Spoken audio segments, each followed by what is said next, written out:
Time complexity के first part में हम लोगों ने देखा कि कैसे हम लोग प्रिमिटिव ऑपरेशंस निकालते हैं।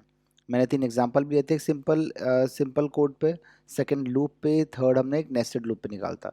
तो वहाँ पे आपको एक बेसिक आइडिया लग गया था कि हम कैसे लूप्स के अंदर या नेस्टेड लूप के अंदर प्रिमिटिव ऑपरेशंस निकालते हैं।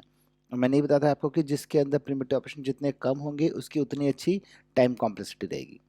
अब नेक्स्ट अगर हम आराम से निकाल रहे हैं टाइम ऑपरेशंस, तो नेक्स्ट ये एसिम्प्टोटिक एनालिसिस की ज़रूरत कहाँ पड़ी और ये होता क्या है। ठीक है, तो बेसिकली ये एक मैथमेटिकल टूल है, मैथमेटिशियंस ने एक टूल डेवलप किया जिसके अंदर बहुत सारे नोटेशंस थे। जैसे बिग ओ था, ओमेगा था, थीटा है ना।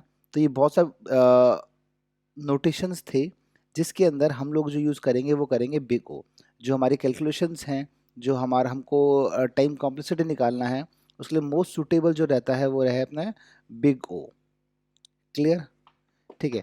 अब बिग ओ जो होगा इसकी डेफिनेशन क्या है, इसके ग्राफ्स कैसे हैं, कैसे वर्क करता है, ये इंटरव्यू पर्पस के लिए बिल्कुल अनइम्पॉर्टेंट है।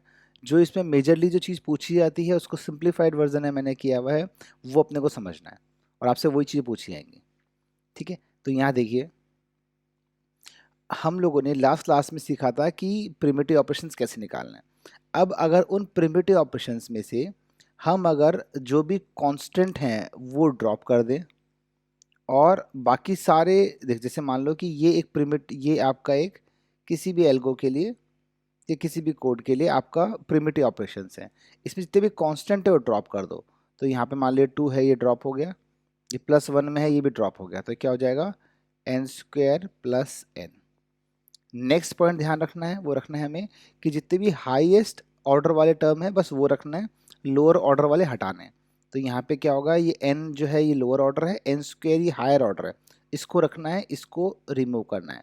तो सीधा क्या आ जाएगा, ये ओमेगा n², ये sorry big O m², n²।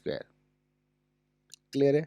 Similarly अगर हम इसका देखें, इसमें 43 कैंसिल हो गया, यहाँ से 2 हटा दो और 4 हटा दो। ये तो हो गया first point, we have dropped all the constant. Second, we have to remove all the lower order terms. तो लोअर ऑर्डर में n गया, n³ गया, n5 बचा, तो क्या हो जाएगा बिग ओ ऑफ n5। ये इसकी टाइम कॉम्प्लेक्सिटी हो जाएगी। ठीक है, अब ये तो आप सिंपली देख पा रहे हो कि एक्सपोनेंशियल में 2 जो है वो लोअर ऑर्डर है, 5 जो है वो हायर ऑर्डर है। मान लो यहाँ पे log n आ गया या n log n आ गया या e⁻n आ गया, तो इसमें कैसे समझोगे कि कौन सा लोअर ऑर्डर है कौन सा हायर ऑर्डर है ना। तो इसके लिए हम लोगों ने एक टेबल क्रिएट करी है ना। देखो, कंपैरिजन ऑफ सब कॉमन फंक्शंस है ना, इसमें हम आइडेंटिफाई करें कौन सा हायर ऑर्डर है कौन सा लोअर ऑर्डर है। तो ये आपको याद होना चाहिए। ठीक है, तो यहाँ पे ये फंक्शंस के नेम हैं, ये फंक्शंस हैं और ये फंक्शंस के नेम, आपको नेम वाइज भी याद होने चाहिए ना। तो फर्स्ट सबसे, अगर लोअर ऑर्डर कौन सा रहेगा, कांस्टेंट रहेगा, कांस्टेंट सबसे लोअर ऑर्डर है, इसको तो रिमूव करना ही है। फिर लॉगरिथम है, लॉगरिथम का स्क्वायर आएगा तो उसके बाद आएगा रूट n आएगा, उसके बाद n आएगा, उसके बाद n log n आएगा। ठीक है, फिर n², n³ n4 n5 वो चलता रहेगा। फिर 2n है तो वो आएगा एक्सपोनेंशियल, e⁻n एक्सपोनेंशियल और फैक्टोरियल आएगा तो लास्ट, है ना। इसको ऐसे भी याद कर सकते हो आप कि टाइम कॉम्प्लेक्सिटी जो है ये नीचे की तरफ बढ़ती जा रही है। किसी एल्गोरिथम के लिए अगर टाइम कॉन्स्टेंट कांस्टेंट है तो मतलब टाइम कॉन्स्टेंट कम है, कॉम्प्लेक्सिटी कम है और वो बेटर एल्गोरिथम है। सिमिलरली किसी के टाइम कॉन्स्टेंट अगर n की पावर ओ बिग ओ n फैक्टोरियल है, इसका मतलब क्या है कि उसकी टाइम कॉम्प्लेक्सिटी क्या है, वो ज़्यादा है और वो एल्गोरिथम जो है वो वर्स्ट है। अब देखिए, इसी चीज़ को अगर हम ग्राफ से देखें तो एक्स एक्सिस पे है इनपुट साइज और जो वाई एक्सिस पे है ये ऑपरेशन, ये कितने ऑपरेशन हो रहे हैं वो है। ठीक है, तो आप देख सकते हो ऊपर चार्ट की, जो मैं चार्ट प्रोवाइड किया उसके हिसाब से कि n log n जो है उसमें ऑपरेशंस कम हो रहे हैं, ओ एन में ज़्यादा हो रहे हैं, और ओ एन लॉग एन में और ज़्यादा हो रहे हैं, और इसमें टाइम इनपुट साइज का और बढ़ते आ रहे हैं। तो ये बेसिकली ग्राफ है। जैसे यहाँ से और देखो ढंग से क्लियर होगा इस ग्राफ से आपको, है ना। ये देखो यहाँ पे क्या कांस्टेंट है, एक सेकेंड मैं पेन चूज कर लेता हूँ। हाँ देखो ध्यान से, तो यहाँ पे इनपुट साइज है और यहाँ पे क्या कंप्यूटेशंस हैं, ठीक है। और आप खुद देखो कि जिससे इनपुट साइज बढ़ेगा तो कांस्टेंट जो होगा उसके अंदर क्या है, सेम कंप्यूटेशन ऑपरेशंस होंगे। बट अगर हमको बात करें, अगर हम एन लॉग एन की, तो सॉरी लॉग एन की, तो वो स्टार्टिंग में तो उसका ऑपरेशंस बढ़ते हैं, बट एक टाइम के बाद आने के बाद क्या होता है, उसके ऑपरेशंस कांस्टेंट हो जाते हैं। ये होता है ओ लॉग एन। लीनियर होगा, इसमें हमेशा क्या होगा, आपके जितने भी ऑपरेशंस होंगे वो इंक्रीज होते रहेंगे जब तक जैसे से इनपुट साइज बढ़ता रहेगा। लॉग एन में क्या होगा, इनपुट बढ़ने पर धीरे धीरे और आपका क्या होगा, ऑपरेशंस बढ़ते जाएंगे। फिर क्या होगा, ओ की पावर स्क्वायर एक्सपोनेंशियली बढ़ेगा तो बहुत ही वर्स्ट है, और अगर फैक्टोरियल तो वर्स्ट है कि मतलब एक ही इनपुट साइज पे बिल्कुल भी ऑपरेशंस बढ़ जाएंगे। क्लियर है आपको? तो ये बस बताना आपको चाह रहा हूँ मैं कि यहाँ से आप कंपेयर कर सकते हैं कि कौन सी एल्गोरिथम बेटर है। सबसे बेटर कौन सी होगी, जो कांस्टेंट टाइम में चले, फिर O log n, big O log n, n, n log n, square cube, उसके बाद फिर एक्सपोनेंशियल, फिर लास्ट में कौन सा आएगा अपने पास, फैक्टोरियल वाला। तो अब यहाँ से आपको समझ में आया होगा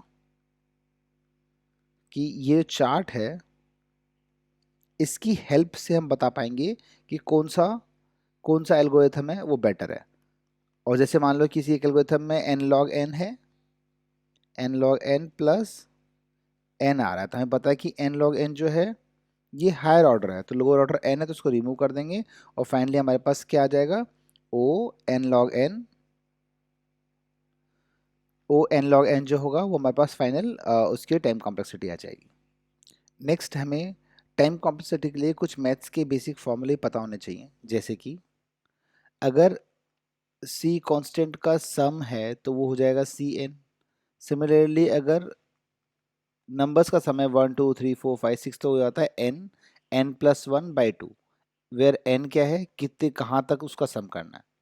similarly N square or N और टू की पावर एन, ये आपको पता होना चाहिए। मोस्टली जो काम में आता है ये काम में आता है, और कभी कभी ये काम में आता है, ठीक है। इसके बाद यहाँ पे लॉग काफ़ी काम में आता है, तो लॉग के बेसिक आपको फॉर्मूले पता होने चाहिए। जैसे अगर लॉग ए इंटू बी है तो वो हो जाएगा log A plus B, A by B है तो ये हो जाएगा A minus B, log A minus log B. Log A की पावर कुछ है तो ये पावर आगे उठ के आ जाएगी। एक और काम में आता है जो है लॉग, मान लो यहाँ पे है log 2 3, या फिर सॉरी लॉग बेस 3 और ए, तो इसको ऐसे कर सकते हो आप, किसी का बेस चेंज करना है तो log 2 में करना है तो ये ऊपर जो है ये ऊपर आ जाएगा, और डिनोमिनेटर में लॉग ये 3 नीचे बेस 2 रहेगा log 3, और ये तो पता है कांस्टेंट है तो ये हट जाएगा और log 2a बच जाएगा। इस कांस्टेंट की वैल्यू पुट कर सकते हो आप, ठीक है। तो ये जो बेसिक फॉर्मूले हैं वो इसमें काम में आएंगे। कुछ जनरल टिप्स बता रखी हैं इसके अंदर, जैसे कि फर्स्ट टिप ये है, मतलब हम आगे पूरा सॉल्व करेंगे बट एक रफ आपको टिप बता रखी है कि मान लो कभी भी अगर कोई एक एरे है या फिर लिस्ट है, इसमें अगर आप सारे एलिमेंट चेक कर रहे हो 1 2 3 4 5 6 सारे एलिमेंट चेक कर रहे हो, तो इसकी जो कॉम्प्लेक्सिटी होती है वो ओ एन होती है, ओमेगा एन होती है।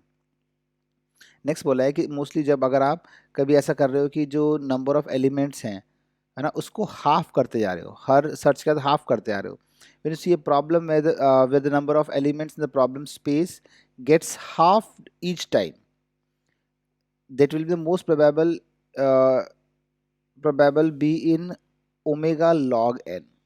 अगर हाफ हो रहा है तो ओमेगा लॉग एन कॉम्प्लेक्सिटी पर वो चलेगा। Next, mostly single nested loop रहता है, सिंगली नेस्टेड लूप मतलब एक लूप के अंदर दूसरा लूप नेस्टेड लूप रहेगा, है ना। तो मोस्टली क्या होता है, क्वाड्रेटिक टाइम में उस वो चलेगा। क्वाड्रेटिक टाइम क्या होता है, एन स्क्वायर में चलेगा वो, ठीक है। ये सब हम आगे डिस्कस करते हैं तब आपको ज़्यादा समझ में आएगा ना, ये एक जनरल टिप दे रखा है आपको बाहर से बस।